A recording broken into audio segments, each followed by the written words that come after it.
Hello दोस्तों, मेरी आज की कहानी है एक स्वामी भक्त बालक। उस समय भारत की राजधानी उज्जैन में थी। राजा वीर विक्रमादित्य उस समय भारत सम्राट थे। उनको बालकों से बड़ा प्रेम था। महल के भीतर प्रत्येक कार्य पर बालक ही नियुक्त किए थे, क्योंकि बालक सीधे सच्चे सरल सुखद सुभग और सुंदर होते हैं। वे सहसा कोई भी अपराध नहीं करते। रामायण में भी लिखा है, बंदौ बाल रूप सोई रामू, अर्थात प्रत्येक का बालक पशु पक्षी का भी राम का स्वरूप होता है। इसी विचार से भारत सम्राट ने अपने शरीर रक्षक भी बालक ही बनाए थे और महल का सारा प्रबंध बालकों को सौंप दिया था। गर्मी की रात थी।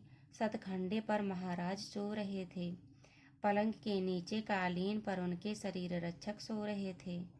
सहसा रोने की आवाज सुनकर महाराज जाग पड़े। उस समय आधी रात बीत चुकी थी।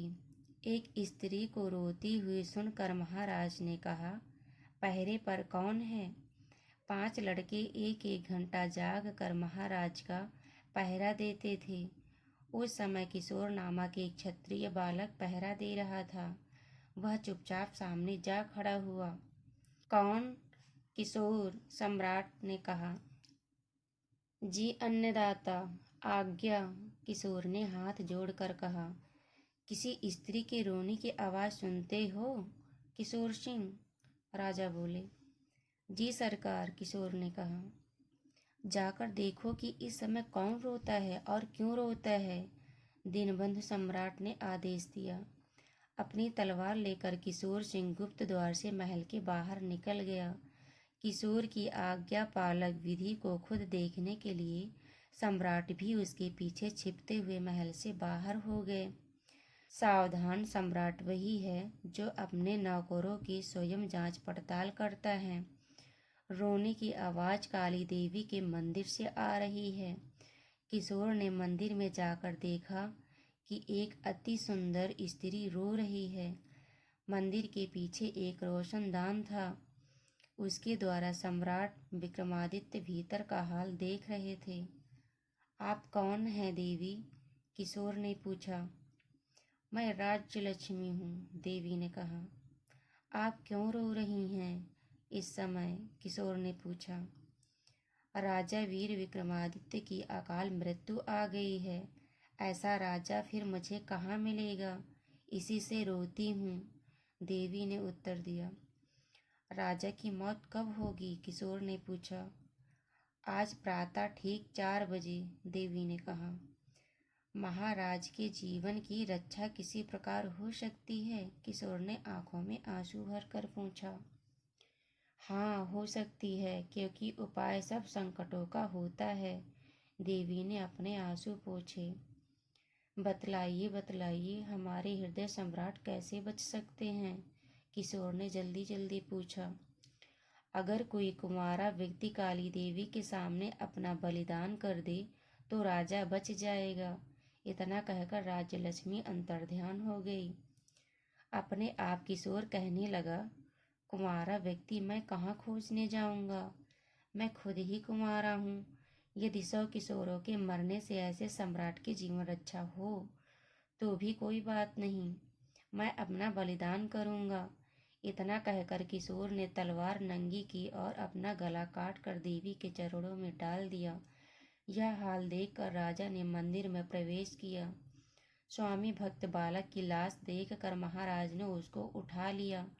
सम्राट ने देवी से प्रार्थना की, या तो इस लड़के को जीवित कीजिए, नहीं तो मैं भी तलवार से अपना गला काटता हूँ। मैं तो समझता था कि राजा से कोई हार्दिक और निस्वार्थ प्रेम नहीं करता। ओह, किशोर जैसा स्वामी भक्त अब मुझे कहाँ मिलेगा? इतना कहकर राजा ने तलवार अपनी गर्दन पर चला दी। तुरंत काली माई प्रकट हो गई और देवी ने राजा का हाथ पकड़ लिया।